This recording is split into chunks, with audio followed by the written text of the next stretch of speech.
بسم اللہ الرحمن الرحیم۔ السلام علیکم، محمد علیم بات کر رہا ہوں۔ جو سورہ الفلق کی آیت نمبر 5 تک ہم پڑھ چکے، یعنی سورہ الفلق جو ہے وہ الحمدللہ ہماری مکمل ہو چکی۔ آج ہم انشاءاللہ سورہ الناس شروع کریں گے اور اس کی آیت نمبر 1 سے آیت نمبر 6 تک پڑھیں گے۔ اعوذ باللہ من الشیطان الرجیم، بسم اللہ الرحمن الرحیم۔ قل اعوذ برب الناس، کہو کہ میں لوگوں کے پروردگار کی پناہ مانگتا ہوں، ملک الناس یعنی لوگوں کے حقیقی بادشاہ کی، الہ الناس لوگوں کے معبود برحق کی، من شر الوسواس الخناس شیطان وسوسہ انداز کی برائی سے جو خدا کا نام سن کر پیچھے ہٹ جاتا ہے، الذی یوسوس فی صدور الناس جو لوگوں کے دلوں میں وسوسے ڈالتا ہے، من الجنۃ والناس خواہ وہ جنات سے ہو یا انسانوں میں سے۔ یہ سورہ الناس کی آیت نمبر 1 سے آیت نمبر 6 تک میں آپ کے سامنے پڑھی، اور جو ترجمہ میرے سامنے بریکٹوں کے ساتھ لکھا تھا میں نے پڑھ کے سنا دیا۔ اب دیکھتے ہیں ان آیات میں ہمارے لیے کیا سبق ہے۔ اس سے پچھلی آیات میں کل ہم پڑھ رہے تھے جہاں پہ سورہ الفلق ہماری شروع ہوئی تھی، وہاں پہ اللہ تعالیٰ نے اپنے پیغمبر کے ذریعے بات کہلوائی کہ کہہ تو ان سے کہ میں رب الفلق جو فلق کا مالک ہے اس کی پناہ چاہتا ہوں، ہر اس شر کے، ہر اس چیز کے شر سے جو اللہ نے پیدا کی ہے، اور ہر شر سے جو اندھیرے کے شر سے جب وہ چھا جاتا ہے، اور ہر ان پھونکوں کے شر سے جو گرہوں کے اوپر ماری جاتی ہیں، اور ہر حسد کرنے والے کے حسد کے شر سے، یعنی کہ جس قسم کے بھی شر ہیں ان سب سے جو ہے اللہ کی پناہ طلب کی گئی۔ اسی کے ساتھ ہماری سورہ فلق مکمل ہوئی تھی۔ آج کی ہماری جو صورت ہے قرآن پاک کی آخری صورت ہے، اس میں بھی اللہ تعالیٰ نے جو ہے مزید اسی چیز کی طرح کی بات کو دہرایا جس طرح پچھلی ہماری صورت تھی۔ یہاں بھی اللہ نے اپنے پیغمبر کو مخاطب کر کے فرمایا کہ کہہ دو ان سے، پھر کیا کہا کہ اعوذ برب الناس، میں پناہ مانگتا ہوں، پناہ چاہتا ہوں، پناہ میں آتا ہوں، رب الناس کل انسانیت کا جو مالک ہے، کل انسانیت کا رب ہے، اس کی پناہ میں آتا ہوں۔ اس کے بعد مزید فرمایا کہ رب الناس خالی رب بھی نہیں بلکہ ملک الناس، بادشاہ ہے، حقیقی بادشاہ ہے پوری انسانیت کا، وہ خالی بادشاہ بھی نہیں، الہ الناس خدا بھی وہی ہے پورے کائنات کا۔ یعنی کہ یہاں پہ تین یہاں پہ اللہ تعالیٰ کی صفات خاص طور پہ یہاں پہ بیان کی گئی۔ رب الناس انسانوں کا رب، مالک، یعنی کہ انسانوں کے یعنی کہ مالک اور بھی بنے رہے ہیں، غلامی کا دور بہت بڑا گزرا ہے، وہاں پہ دوسروں کو اپنا مالک سمجھا جاتا تھا، انسان انسان کا مالک تھا، آقا تھا، لیکن حقیقی معنی میں جو ہے وہ مالک وہ رب ہی ہے، اللہ ہی ہے۔ ملک الناس بادشاہ، بادشاہ دنیا میں بہت گزرے ہیں لیکن حقیقی بادشاہ جو ہے وہ اللہ ہی ہے، پوری انسانیت کل انسان کا بادشاہ وہی ہے۔ اور الہ الناس، لوگوں نے الہ بھی بہت بنا رکھے تھے لیکن حقیقی الہ کون ہے؟ وہ ایک اللہ ہی ہے۔ یہاں پہ تمام تینوں بڑی خصوصیات جو ہیں جو لوگوں نے ایک دوسرے کے اندر بنا رکھی تھی، ان تمام خصوصیات کو جو ہے اللہ کے ساتھ منسوب کر کے کہا گیا کہ میں اس کی پناہ چاہتا ہوں جو کہ رب بھی ہے، بادشاہ بھی ہے، الہ بھی ہے، خدا بھی ہے، معبود بھی ہے کل انسانیت کا۔ پناہ کس چیز سے طلب کی جا رہی ہے؟ من شر الوسواس، تمام قسم کے وسوسوں سے، الخناس جو کہ پیچھے ہٹ ہٹ کے دوبارہ آتے ہیں، جو دلوں کے اندر وسوسے پیدا ہو جاتے ہیں، خیالات برے آتے ہیں اور ہٹ ہٹ کے آ رہے ہوتے ہیں، ان کا جو شر ہے، ان کی جو آگے تکالیف ہیں، اس کے جو برے سائیڈ افیکٹس ہیں، ان سب چیزوں سے جو پناہ طلب کی جا رہی ہے۔ الذی یوسوس فی صدور الناس، جو کہ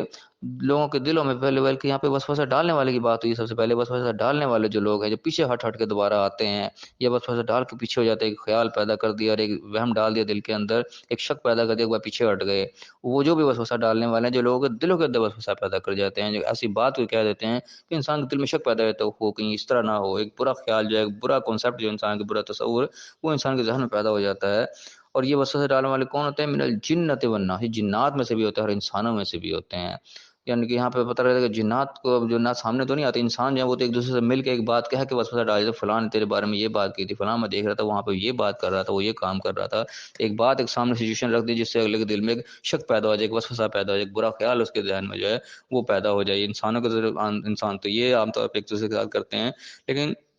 یہاں پتہ لگتا ہے قرآن کا یہاں سے پتہ لگتا ہے کہ جنات کو بھی اللہ نے کوئی خصوصیت دی ہے کہ وہ بھی دلوں کے اندر ایک شک کی بات جو ہے وہ ڈال دیتے ہیں کہ پیسہ کرتے ہیں، انسان کے دل میں ایک شک پیدا ہو جاتا ہے۔ اس طرح کسی نے کسی کے بارے میں دیکھا، خود دیکھا، اور انسان میں ایک دم خیال پیدا ہوتا ہے کہ میں تو اس کے ساتھ بس اب یہ کر دوں گا، میں تو اس کو جان سے ہی مار دوں گا، میں اس کے ساتھ یہ برا سلوک کر دوں گا، یہ پورا خیال ایک دم سے ذہن میں پیدا ہو جاتا ہے۔ یہ جنات کی طرف سے ہوتا ہے، شیطان کی طرف سے ہوتا ہے، اور گویا کہ یہ شیطان کو، یہ جنات کو یہ وہ دی گئی، ایک طاقت دی گئی کہ انسان کے دل کے اندر ایک بات ڈال دیتے ہیں، خیال پیدا کر دیتے ہیں۔ اور شاید یہی وجہ کہ شیطان کے اندر اتنی اکڑ تھی کہ اس نے اللہ کی عزت کی قسم کھا کے گئی تھی کہ میں سب کو گمراہ کر دوں گا، کیونکہ ایسی طاقت تھی، میں ان کے دل میں ایسی ایسی باتیں ڈال دوں گا، یہ ایک دوسرے کو دشمن بن کے رہ جائیں گے. اتنی بڑی اس نے قسم کھائی کہ میں ساری انسانیت کو گمراہ کر دوں گا، الا عباد المخلصین کہا تھا، مگر جو تیرے مخلص بندے ہوں گے، تیرے ساتھ خصوصیت جو ہوں گے، تیرے ساتھ مخلص ہوں گے، بس وہی بچیں گے، باقی تو میں کسی کو نہیں چھوڑوں گا. اور وہی اس اپنی کیا کہتے ہیں دعوے میں کامیاب نظر آتا ہے کہ انسان کی اکثریت کو جو ہے اس نے اسی راہ پہ ڈال دیا، گمراہ کر دیا، ایک دوسرے کو دشمن بنا کے رکھ دیا، کیونکہ اس کے پاس ایسی طاقت تھی جو کہ اس کو نظر آ رہی تھی کہ میں تو ان کا بیڑا غرق کر دوں گا. جو یہ چیز پیدا کر دی اللہ نے، جس کو حکم دیا جا رہا ہے سجدہ کرنے کا آدم کو، تو اتنی بڑا اس نے چیلنج ایویں نہیں لے لیا تھا. تو یہ قرآن کی آیات بھی کئی چیز کی گواہی دیتی ہیں، کیونکہ وہ ایسی طاقت ہے جو کہ دلوں میں وسوسے ڈال دیتے ہیں. یہاں پہ خاص طور پہ جو ہے اس وسوسے سے جو ہے پناہ طلب کی جا رہی ہے، کیونکہ تمام جو فساد کی جڑ ہوتی ہے اس میں ایک وسوسہ ہوتا ہے، انسان کے دل میں ایک برا خیال آ جاتا ہے کسی کے بارے میں، اور اس کے بعد سارے اقدامات وہ شروع کر دیتا ہے، ایک دوسرے سے جتنی دشمنیاں پھیلتی ہیں، جتنا جو فساد زمین کے اوپر برپا ہو جاتا ہے، اس کے پیچھے کے اصل میں ایک برا خیال ہی ہوتا ہے، برا کانسیپٹ ہوتا ہے، ایک برا تصور ہوتا ہے، اس کا ایک برا ٹارگٹ اور دماغ میں سیٹ کر لیتا ہے کہ میں نے یہ کرنا ہے، اور اس کے نتیجے میں پورا جو ہے ایک فساد جو ہے برپا ہو جاتا ہے. تو یہاں خاص طور پہ اس وسوسے سے جو ہے پناہ طلب کی گئی ہے، جو جنات کی طرف سے ہے اس سے بھی، جو انسانوں کی طرف سے ہے اس سے بھی. دوبارہ فی الحال ہم یہیں تک پڑھیں گے، اس کے ساتھ ہی ہماری سورہ ناس مکمل ہو رہی ہے، اور ایک قرآن پاک جگہ جو ایک پہلا دور تھا ہمارا مکمل، جس میں ہم نے سادہ جو ایک ترجمہ اور سادی ہلکی پھلکی تفسیر جو ہے انسان کی جو زندگی میں افیکٹ ہو، انسان اپنی زندگی میں اس کو لاگو کر سکے، اس کو ہم نے اللہ کی توفیق سے سمجھنے اور سمجھانے کی کوشش کی ہے. اور اللہ کی توفیق سے جو ہے ہمارا پہلا دور مکمل ہو رہا ہے، اس کے ساتھ ہی ہمارا قرآن پاک جو ہے یہاں وہ اختتام کو پہنچ رہا ہے. اس کے بعد انشاءاللہ تعالی ہم دوبارہ اس کی جو ہے ریویژن کریں گے، دوبارہ سے اس کو